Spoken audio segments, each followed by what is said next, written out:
하나님께서 주일 오전 여러분들에게 주시는 말씀은 요한복음 12장입니다. 요한복음 12장 37절부터 50절까지 말씀입니다. 요한복음 12장 37절부터 50절까지 말씀입니다. 주님의 말씀에 귀를 기울이시기 바랍니다. 이렇게 많은 표적을 그들 앞에서 행하셨으나 그를 믿지 아니하니 이는 선지자 이사야의 말씀을 이루려 하심이라. 이르되 주여 우리에게서 들은 바를 누가 믿었으며 주의 팔이 누구에게 나타났나이까 하였더라. 그들이 능히 믿지 못한 것은 이 때문이니 곧 이사야가 다시 일렀으되 그들의 눈을 멀게 하시고 그들의 마음을 완고하게 하셨으니 이는 그들로 하여금 눈으로 보고 마음으로 깨닫고 돌이켜 내게 고침을 받지 못하게 하려 함이라 하였음이더라.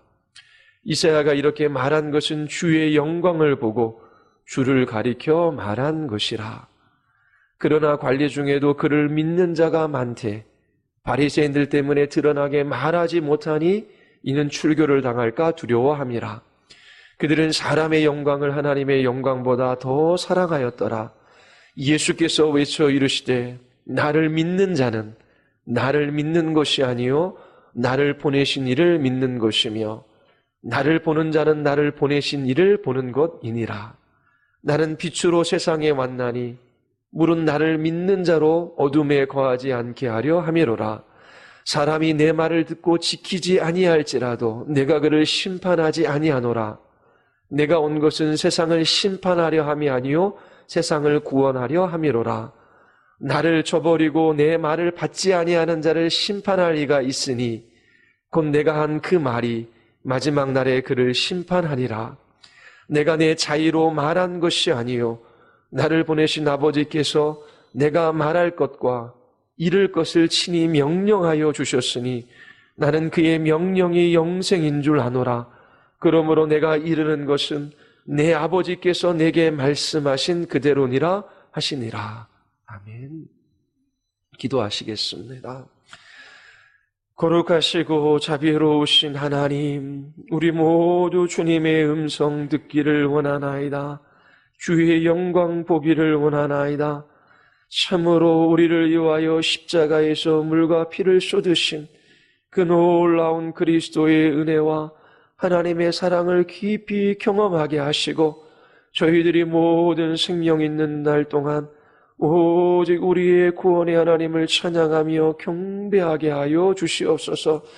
오늘도 하나님을 갈망하며 주의 말씀 듣기를 원하는 사랑하는 지체들에게 말씀으로 찾아와 주셔서 저희들의 마음 깊이 조명하여 주시기를 간절히 원하오며 예수 그리스도의 이름으로 기도드리옵나이다. 아멘. 오늘 여러분들에게 설교할 본문은 요한복음 12장 37절부터 50절까지입니다. 요한복음에서 가장 슬프고 고통스러운 내용 중 한 부분을 이 본문이 가지고 있습니다. 그리고 이 본문은 예수님의 탄생과 어린 시절과도 연결되어져 있습니다. 예수님이 탄생하신 지 40일이 되었을 때에 요셉과 마리아는 예수님을 하나님께 드리기 위하여 그를 성전으로 데리고 갔습니다.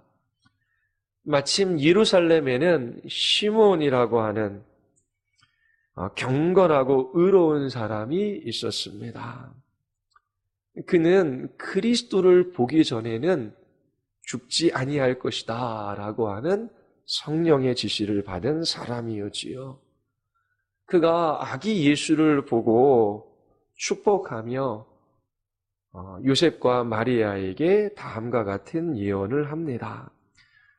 누가복음 2장 34절과 35절입니다.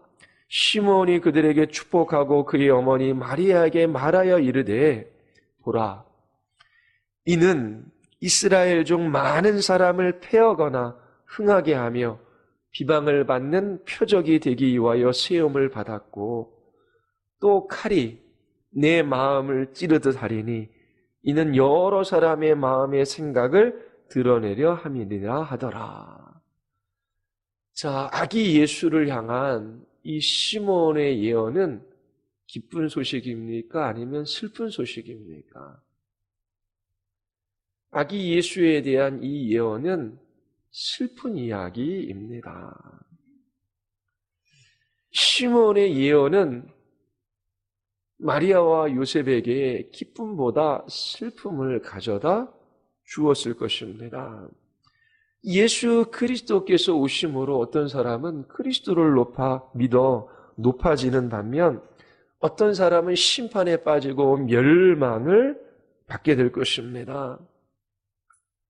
예수님은 사람들의 비방을 받는 표적이 될 거예요. 예수님은 스스로 의롭다는 사람들의 속마음까지 다 드러내셔서 정죄하셨지요. 그로 인하여 예수님은 배척을 당하고 적대를 당했습니다. 많은 사람들이 예수님을 멸시하고 모욕하고 십자가에 못 박으라고 외쳤어요. 35절에 칼이 내 마음을 찌르듯 하리니 이 의미가 무엇이겠습니까? 칼이 마리아의 마음을 찌를 것이다 라고 이야기합니다. 칼은 곧 고통을 나타냅니다. 마리아가 깊은 고통을 경험하게 될 것을 예언하고 있습니다. 그 고통이 무엇입니까? 예수 그리스도께서 순환을 받으시고 십자가에서 죽으시는 거예요. 사랑하는 아들이지요. 그가 큰 고난을 받고 십자가에서 죽는 것을 보게 될 거예요. 그것이 마리아에게 칼이 마음을 찌르듯 그런 큰 고통으로 다가오게 될 것이다 라고 그렇게 예언하고 있습니다. 많은 사람들이 예수님 때문에 넘어지게 될 거예요. 이 예수님의 어린 시절에 관련된 시몬의 예언은 오늘 우리가 읽은 본문과 관계되어져 있습니다. 아기 예수에 대한 시몬의 예언은 슬프기만 합니다.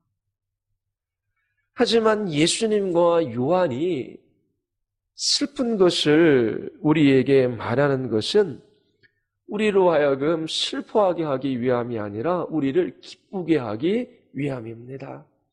성경에서는 어두운 것들을 많이 이야기해요. 그것은 빛을 위해서입니다. 추한 것은 아름다운 것을 위해서 말해줍니다. 고통스러운 것은 위로를 위해 말해지지요. 슬픈 것은 기쁨을 위해 말해줍니다. 우리는 이것을 알아요.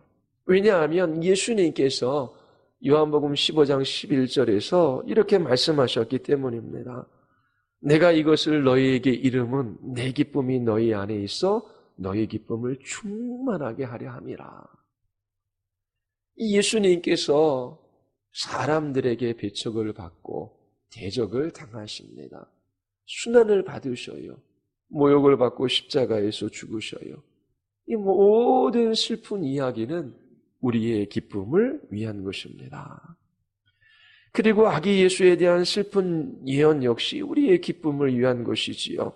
요한복음 20장 31절에서 요한은 이렇게 말하고 있습니다. 너희로 예수께서 하나님의 아들 그리스도이심을 믿게 하려 함이요 또 너희로 믿고 그 이름을 입어 생명을 얻게 하려 함이니라.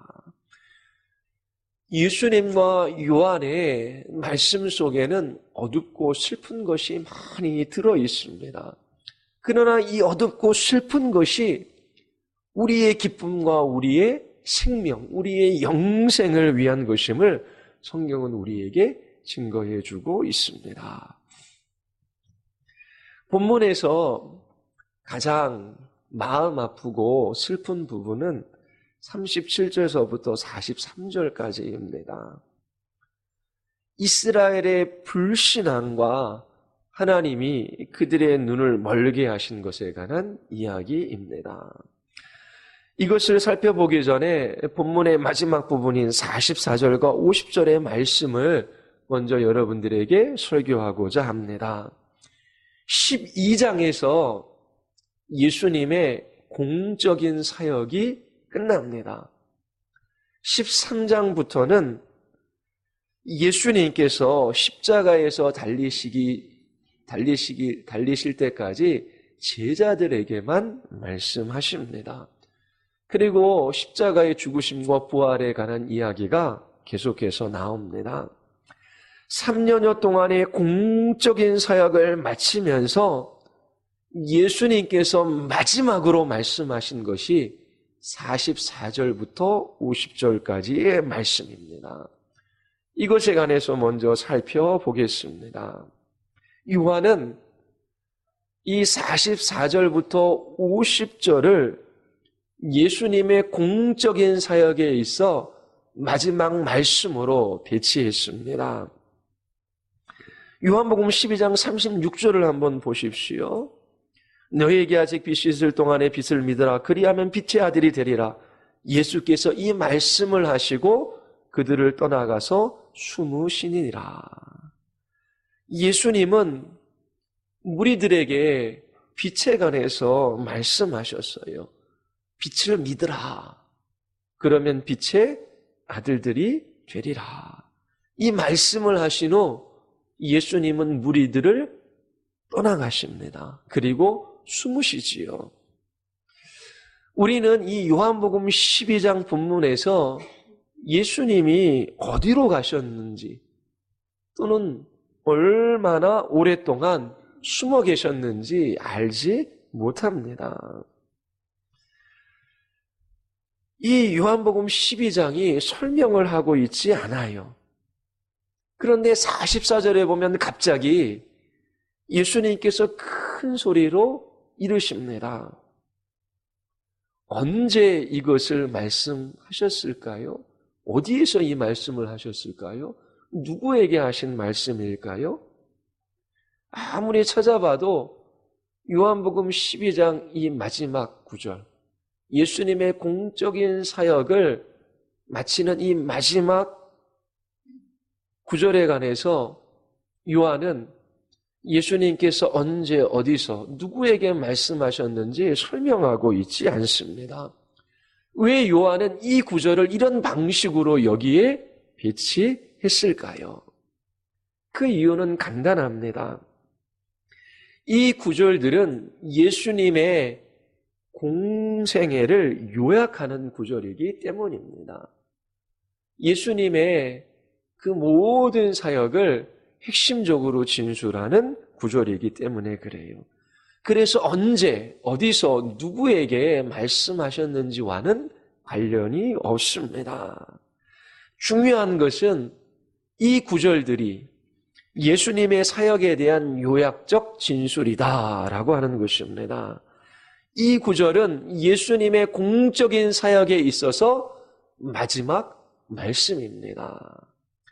자, 예수님의 이 사역을 요약하는 이 마지막 구절, 우리 한번 읽어볼까요? 먼저 44절과 45절. 예수님께서 무엇을 말씀하시는지 우리 한번 생각해 봅시다. 44절과 45절입니다. 예수께서 외쳐 이르시되 나를 믿는 자는 나를 믿는 것이 아니요 나를 보내신 이를 믿는 것이며 나를 보는 자는 나를 보내신 이를 보는 것이니라. 베들레헴에서 태어났어요. 나사렛에서 자라나셨습니다. 일가 친척들이 있어요. 형제들이 있습니다. 한 인간 예수가 여기에 있습니다. 그 예수가 사람들을 향하여 외쳐 말합니다. 나를 믿는 자는 나를 믿는 것이 아니요 나를 보내신 이를 믿는 것이다. 나를 보는 자는 나를 보내신 이를 보는 것이다. 나를 보내신 이가 누구입니까? 하나님 아버지이지요. 나를 믿는 것은 나를 보내신 하나님 아버지를 믿는 것이고 나를 보는 것은 나를 보내신 하나님 아버지를 보는 것이다. 얼마나 충격스럽고 놀라운 말씀입니까?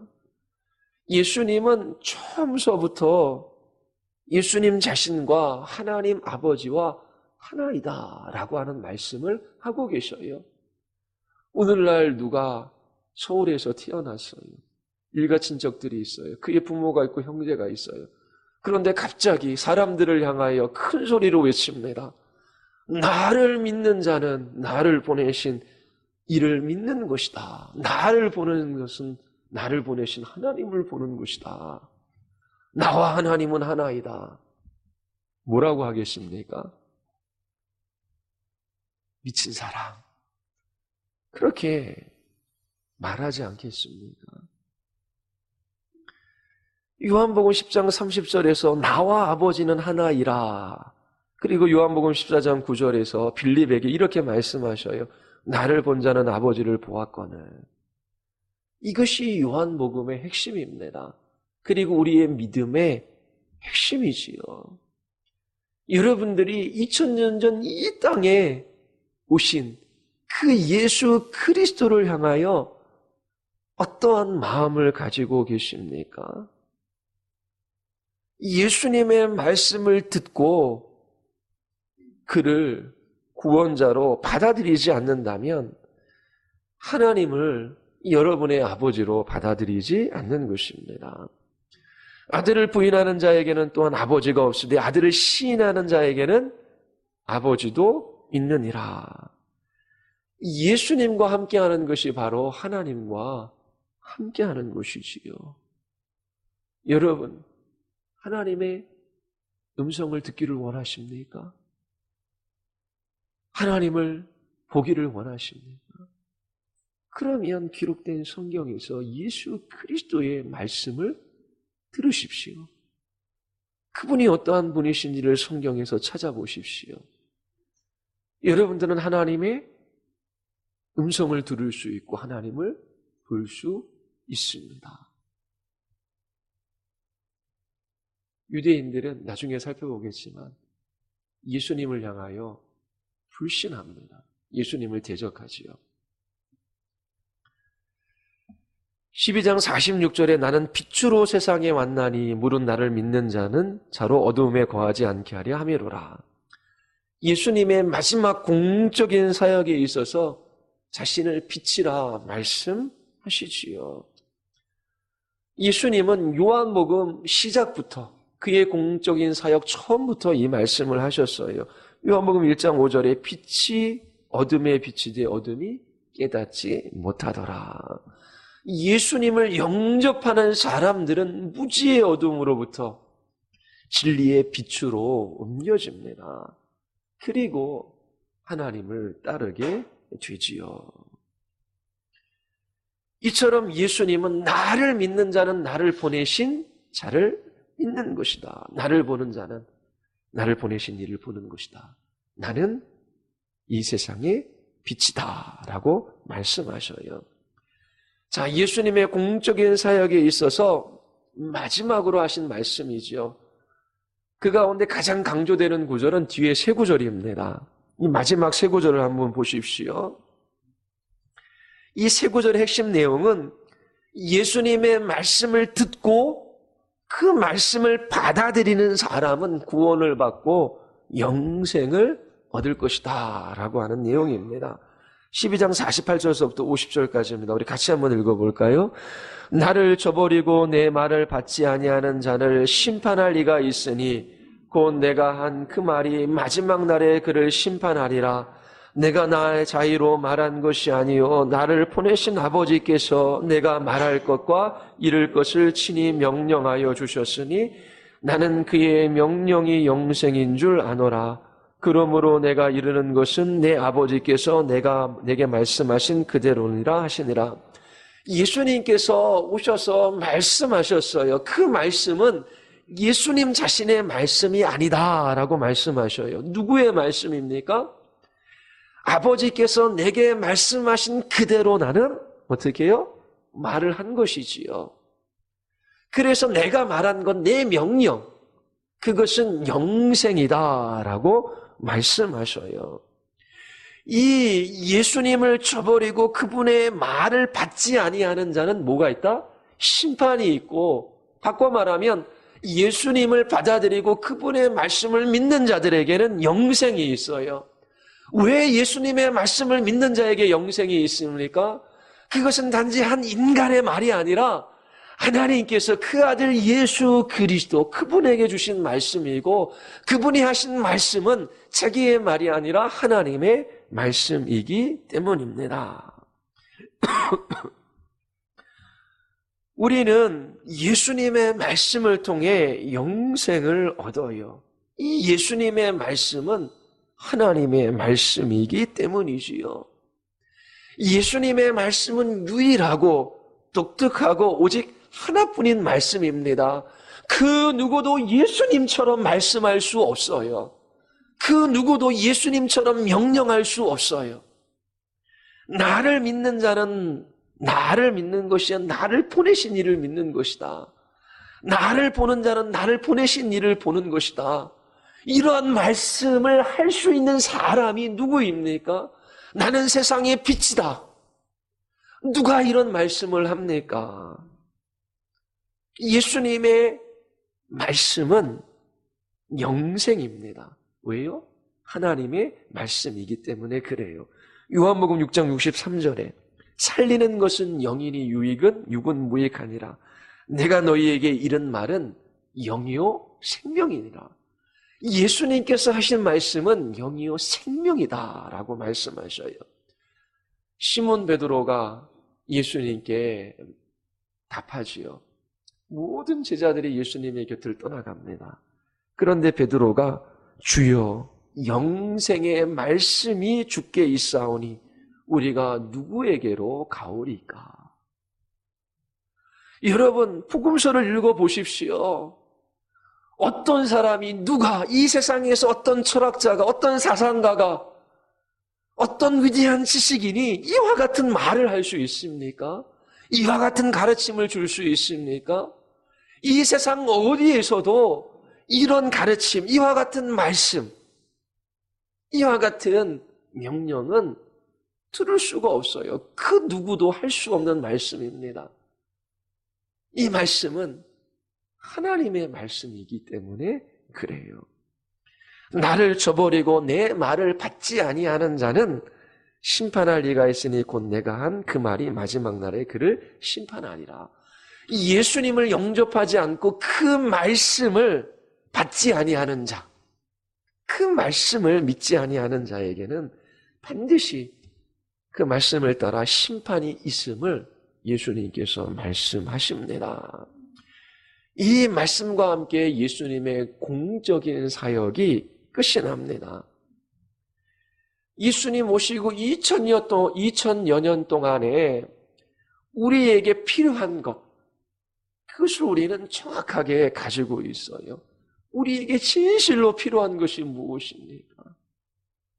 예수님의 말씀이에요. 예수님의 말씀은 생명입니다. 바로 하나님의 말씀이지요. 우리는 이 예수님의 말씀, 이 하나님의 말씀을 통하여 하나님과 그의 아들이신 예수 그리스도를 알아요.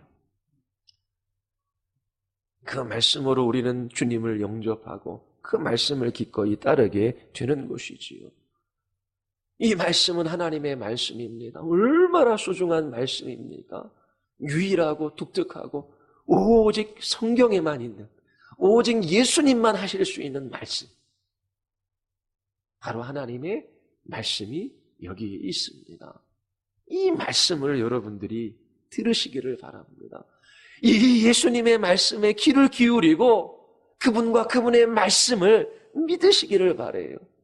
영생을 얻습니다. 구원을 얻습니다. 하나님의 나라가 여러분들의 것입니다. 그리고 뒤쪽에 있는 우리 말씀을 살펴봤는데 우리 앞쪽에 있는 37절과 43절까지의 말씀, 슬프고 마음 아픈 이야기입니다. 그러나 이렇게 슬픈 이야기는 우리의 기쁨을 위한 것임을 우리는 압니다.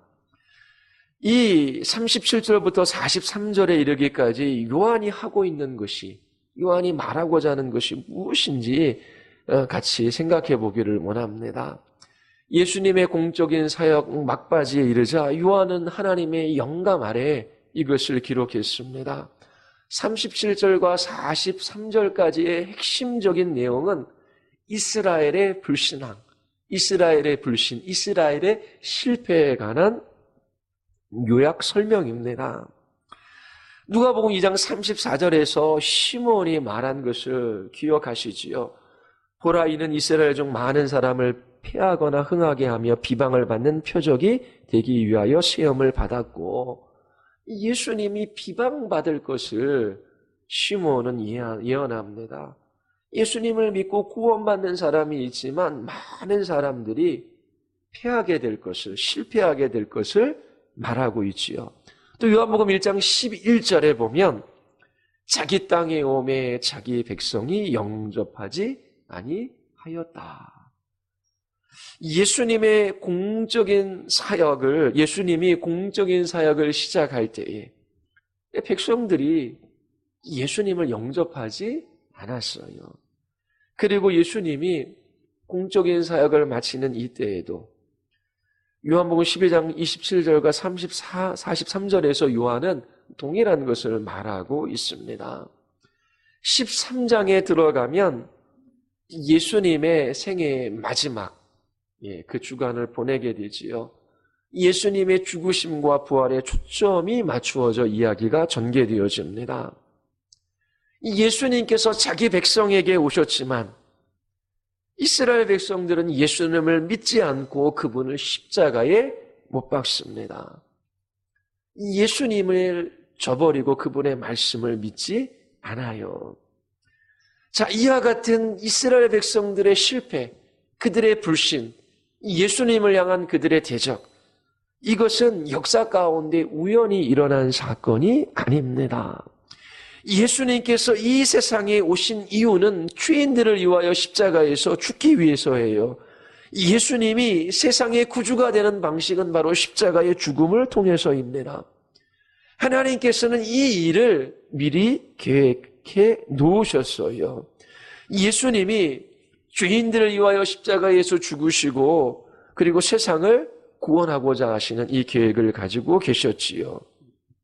그러나 이스라엘 백성들은 이 사실을 받아들이지 않았습니다. 예수님을 불신했어요. 예수님이 자신의 백성들에게 오셨지만 그들은 예수님을 배척했습니다. 이 슬픈 이야기는 하나님께서 계획하신 것입니다.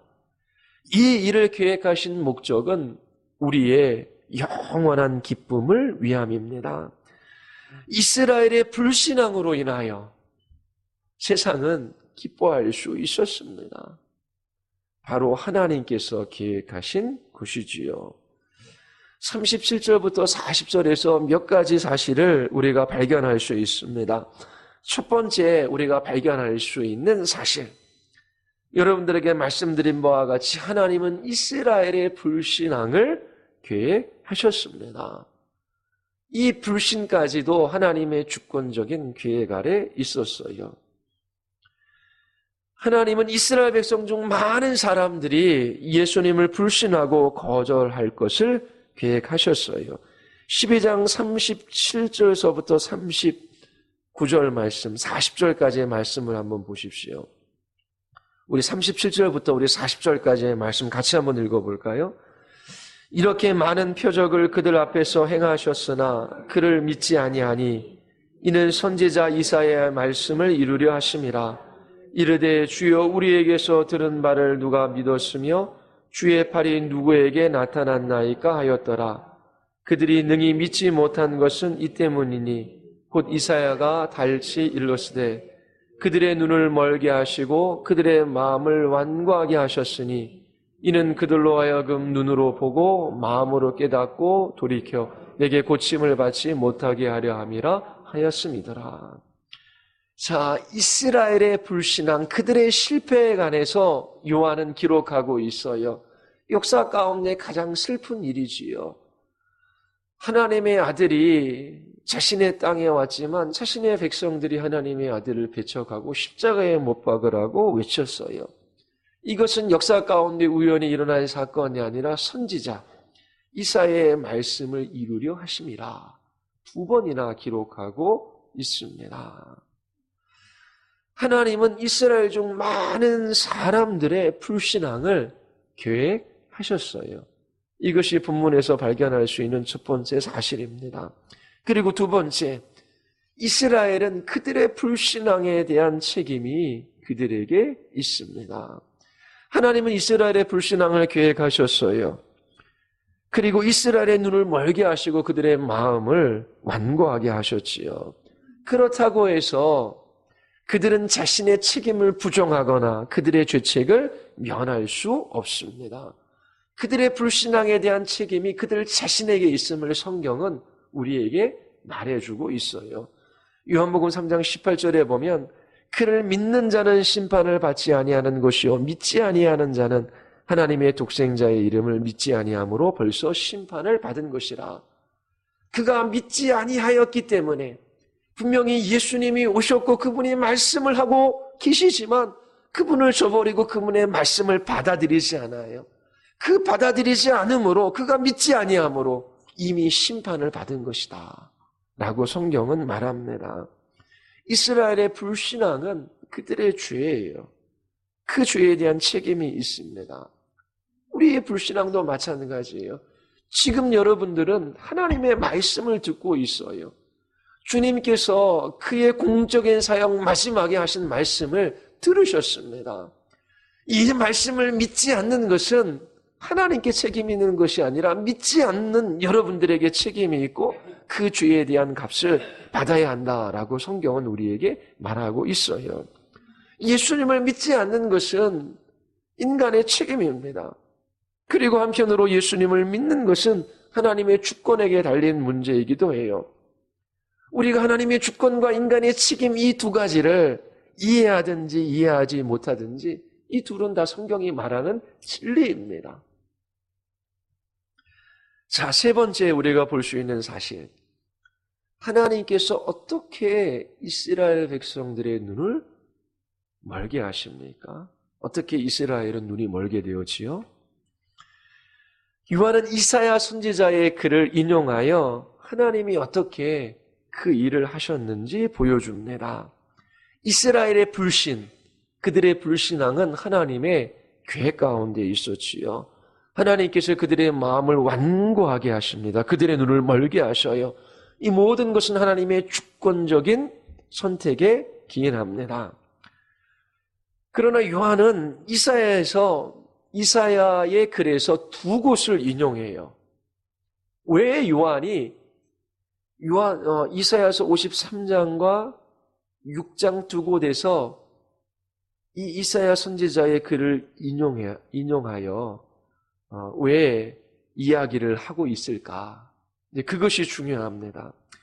요한복음 12장 38절 이 말씀은 이사야서 53장 1절 말씀을 인용한 것입니다.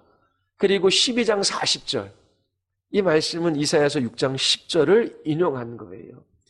여러분 이사야서 53장의 이야기를 아시지요? 고난받는 종에 대한 이야기입니다. 우리가 알고 있듯이 이사야서 53장의 고난받는 종은 바로 예수님 자신입니다. 요한이 인용한 이사야서 53장 1절 그 이후에 두 구절은 이렇게 기록하고 있습니다. 그는 주 앞에서 자라나기를 연한 순 같고 마른 땅에서 나온 뿌리 같아서 고운 모양도 없고 풍채도 없은즉 우리가 보기에 흠모할 만한 아름다운 것이 아무것도 없도다. 그는 멸시를 받아 사람들에게 버림받았으며 간고를 많이 겪었으며 질고를 아는 자라. 마치 사람들이 그에게서 얼굴을 가린 것 같이 멸시를 당하였고 우리도 그를 귀히 여기지 아니하였도다. 이사야 선지자는 고난받는 종, 멸시받는 메시아의 모습을 이 53장에서 그려내고 있습니다. 이 고난받는 종이 사람들로부터 거부될 것을 예언해요. 예수님이 이 땅에 오셨지만 이스라엘 백성들이 예수님을 거부합니다. 믿지 않아요. 왜 그들이 예수님을 믿지 않았습니까? 왜냐하면 예수님은 모양도 없고 풍채도 없은즉 우리가 보기에 흠모할 만한 아름다운 것이 없었기 때문입니다. 예수님이 이 세상에 오셨지만 십자가를 향하여 걸어가고 있는 그 예수, 나무에 달려 저주받는 그 연약한 예수, 사람들의 수치와 모욕을 받는 그 연약한 예수, 그 예수는 이스라엘 백성들이 원했던 메시아가 아니에요. 모양도 없고 풍채도 없고 흠모할 만한 아름다운 것이 하나도 없었기 때문에 이스라엘 백성들은 예수님을 거절한 것입니다. 요한복음 12장 40절은 이사야서 6장 10절을 인용한 거예요. 이사야서 선지자는 6장 1절부터 3절에서 하나님의 영광을 봅니다. 내가 본즉 주께서 높이 들린 보좌에 앉으셨는데 그의 옷자락은 성전에 가득하였고 스랍들이 모시고 섰는데 서로 불러 이르되 거룩하다 거룩하다 거룩하다 만군의 여호와여 그의 영광이 온 땅에 충만하도다. 이사야 선지자는 하나님의 보냄을 받아 사람들에게 위대하고 영광스러운 하나님을 선포합니다. 그러나 하나님은 그들이 믿지 않을 것이라고 말해요. 그들이 눈멀고 마음이 굳어져 있기 때문입니다. 그 이유가 무엇입니까? 바로 이스라엘 백성들이 하나님의 위엄과 영광과 능력, 거룩에 대하여 듣고 싶어하지 않기 때문입니다. 지난주 오후 교리 공부 때 살펴본 것처럼 사람들은 하나님 자신과 하나님의 속성을 싫어해요. 그래서 아예 하나님에 대해서 생각조차 하지 않으려고 하는 것입니다. 하나님께서 메시아를 보내어 이스라엘 백성 중 많은 사람들의 눈을 멀게 하고 마음을 굳게 하시기로 계획하셨어요. 그들은 그렇게 보잘것없는 메시아를 원하지 않았습니다. 그리고 그들은 메시아의 영광스러운 신성을 원하지 않은 것이지요. 하나님은 인간의 연약함과 예수님의 신적인 영광을 가지고 그들을 눈멀게 하였습니다. 이사야서 53장에 예언된 메시아는 낮은 종의 모습으로 그려집니다. 그 오시는 메시아는 어떤 위엄도 아름다움도 모양도 흠모할 만한 것이 없어요. 그분은 멸시를 당하고 사람들에게 버림을 받습니다. 이사야서 6장에서 하나님은 당신의 위대함과 탁월함과 위엄과 거룩과 영광을 나타내 보여주셔요. 이스라엘 백성들은 이것 또한 원하지 않습니다. 그들의 마음은 굳어지고 하나님의 영광으로부터 멀어지지요. 요한복음 12장 42절과 43절 이 두 구절이 지금 여러분들에게 말씀드렸던 이 내용을 입증해 주고 있습니다. 12장 42절과 43절을 보십시오. 우리 같이 한번 읽어볼까요? 그러나 관리 중에도 그를 믿는 자가 많되 바리새인들 때문에 드러나게 말하지 못하니 이는 출교를 당할까 두려워함이라. 그들은 사람의 영광을 하나님의 영광보다 더 사랑하였더라. 자, 많은 관리 중에서 예수님을 믿는 자가 많았습니다. 이 관리들의 믿음이 신뢰할 만한 것인지 아닌지 우리는 다 알지 못하지요. 그러나 우리는 요한복음에서 믿음을 가지고 있다라고 하지만 그 믿음이 진짜가 아닌 것을 보았습니다. 예수님이 행하신 표적을 보고 그의 이름을 믿는 많은 사람들이 나타났습니다. 그러나 그들의 믿음은 가짜였습니다. 이 두 구절에서도 분명 많은 관원들이 예수님을 믿었지만 그 믿음에는 분명히 문제가 있고 결함이 있음을 우리에게 보여주고 있습니다. 분명 관원들의 믿음에는 문제가 있어요. 이것은 이사야서 53장과 6장에서 우리가 본 것을 확증해 줍니다. 그 관원들의 그 결함은 참 믿음을 갖는데 장애가 돼요. 그들이 가지고 있었던 그 결함이 무엇입니까? 12장 43절. 그들은 사람의 영광을 하나님의 영광보다 더 사랑하였더라. 요한복음 5장 44절에서도 동일한 것을 예수님께서 말씀하셔요. 너희가 서로 영광을 취하고 유일하신 하나님께로부터는 영광은 구하지 아니하니 어찌 나를 믿을 수 있느냐. 지금 이스라엘 백성들이 메시아를 믿지 못하는 이유가 뭐예요? 이사야서 53장을 통하여 오시는 메시아는 고난받고 멸시받는 종의 모습이에요. 그들이 원하는 메시아가 아니에요. 그런데 이사야서 6장을 통해서 오시는 메시아는 위엄 있고 거룩하고 영광스러운 분이셔요. 예수님은 바로 그 이사야서 6장의 그 영광스러운 하나님이 예수님 자신이라고 말씀하셔요. 그 또한 이스라엘 백성들이 원했던 메시아의 모습이 아닙니다. 궁극적인 그 이유가 무엇이라고요? 그들의 불신앙의 뿌리에 뭐가 놓여져 있다고요? 바로 그들은 사람의 영광을 사랑하지 하나님의 영광을 사랑하지 않았기 때문입니다. 오늘도 마찬가지예요. 예수님이 말씀하셨어요. 그것은 하나님의 말씀이에요. 그와 같은 말씀은 없어요. 예수님은 나를 본 것은 하나님을 본 것이요. 내 말을 믿는 것은 나를 보내신 아버지를 믿는 것과 같다. 안 믿어요. 예수님을 저버려요. 그 근본적인 불신앙의 뿌리가 어디에 놓여 있다고요? 하나님의 영광을 사랑하지 않고 사람의 영광을 사랑하기 때문입니다. 12장 41절에 이사야가 이렇게 말한 것은 주의 영광을 보고 주를 가리켜 말한 것이라. 예수님을 가리켜 말한 것이지요. 이사야가 보잘것없고 약하고 멸시받고 고통당하는 종에 대하여 썼을 때에, 그리고 하나님의 위엄과 거룩과 영광에 대하여 기록할 때에 그는 예수님의 영광을 묘사하고 있습니다. 그러나 이스라엘은 사람의 영광을 사랑했어요. 이사야서 53장에 멸시받는 종,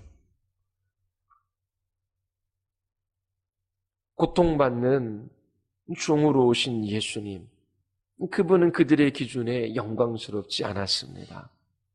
그리고 이스라엘은 하나님의 영광을 사랑하지 않았어요.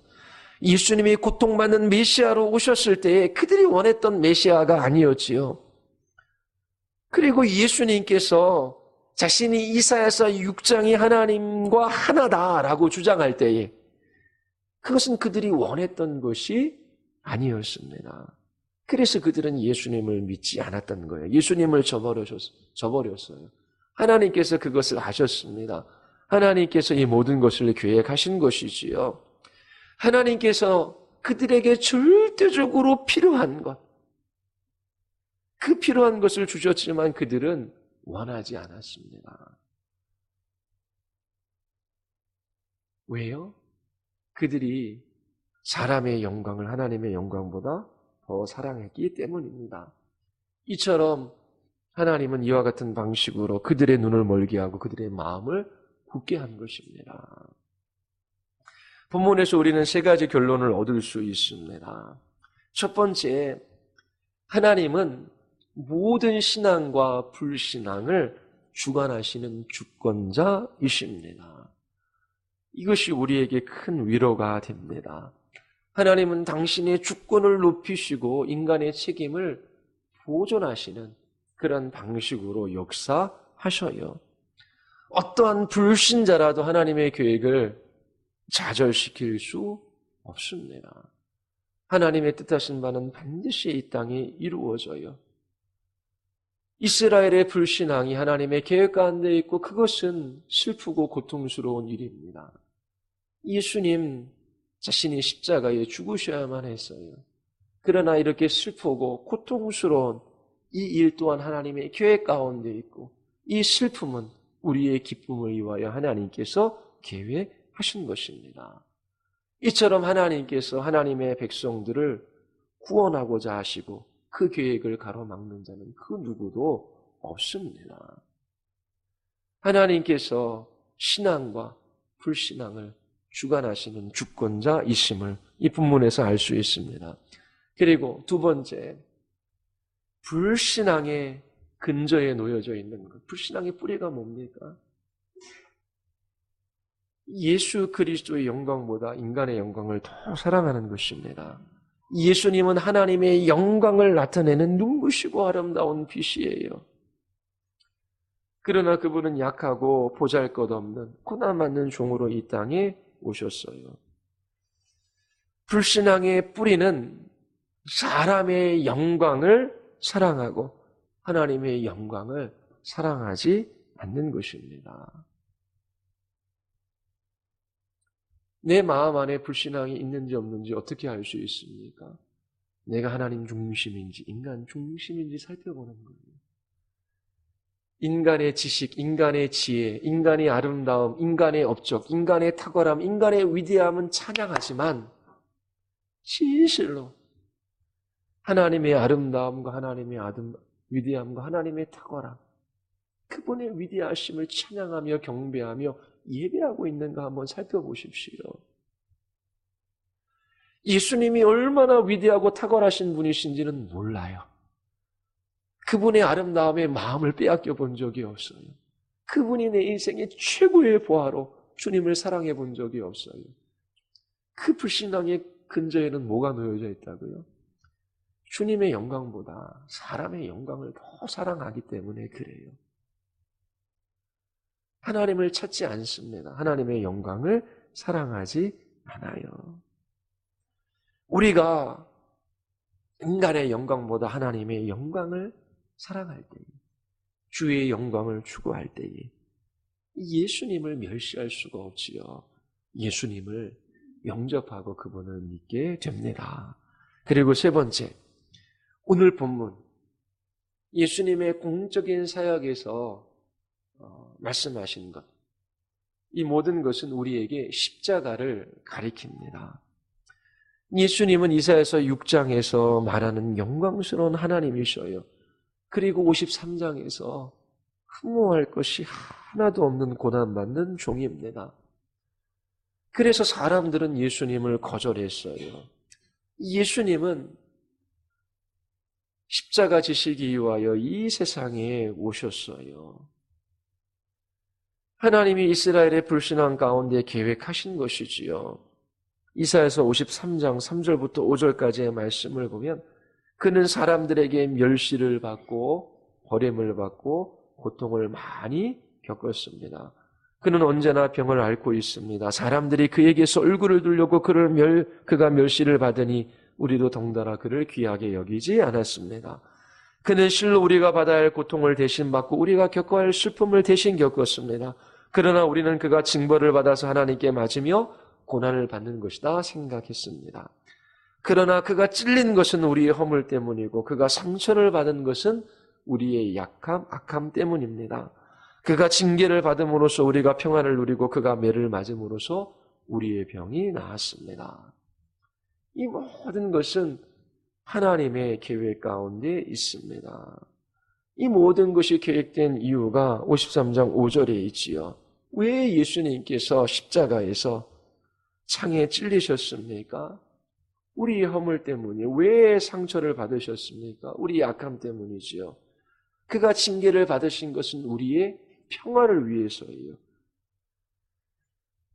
그가 매를 맞은 것은 우리의 나음을 위해서이지요. 여러분들의 죄의 용서를 위하여 이처럼 예수님께서 고난받고 멸시받는 종으로 이 세상에 오셨어요. 그분은 하나님 아버지와 하나이십니다. 그분의 신성을 드러내셨지요. 그러나 사람들은 하나님의 영광보다 사람의 영광을 더 사랑하기에 예수님을 저버리고 십자가에 못 박으라고 외쳤습니다. 이러한 모든 슬프고 고통스러운 이야기는 우리의 구원, 우리의 기쁨을 위한 것입니다.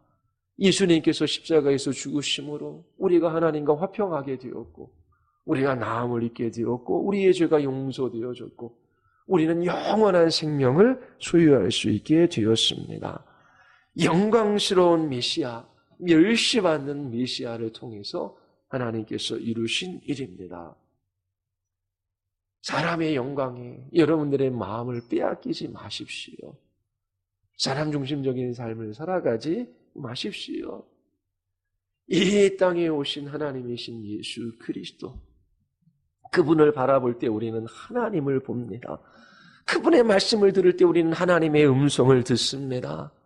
그분의 말씀, 그분의 영광은 우리에게 생명이 됩니다. 하나님의 영광을 사랑한다면 예수님을 믿는 믿음으로 날마다 살아가시기를 바랍니다. 우리 같이 한번 우리 기도하시겠습니다. 우리 이 시간 같이 한번 기도할 때에 이 세상의 사람들은 여전히 예수님을 멸시합니다. 대적합니다. 예수님을 받아들이지 않아요. 그 근본적인 이유는 그들이 하나님의 영광보다 사람의 영광을 더 사랑하기 때문입니다. 우리도 예수님의 음성을 듣지 못하고 하나님의 영광을 보지 못한다면 우리의 마음이 하나님의 영광으로 향하고 있지 않기 때문입니다. 우리 이 시간 기도할 때 하나님, 참으로 2000년 동안에 우리에게 가장 필요한 것, 바로 생명이신 하나님의 말씀을 우리에게 주셨습니다. 주님의 말씀 듣기를 사모하며 주님 한번 더 알아가게 하여 주시옵소서. 지금 예수 그리스도 그분을 받아들이고 그분의 말씀을 믿는 믿음을 허락하여 주시고 저희들이 주님의 자녀로 살아가게 하여 주시옵소서.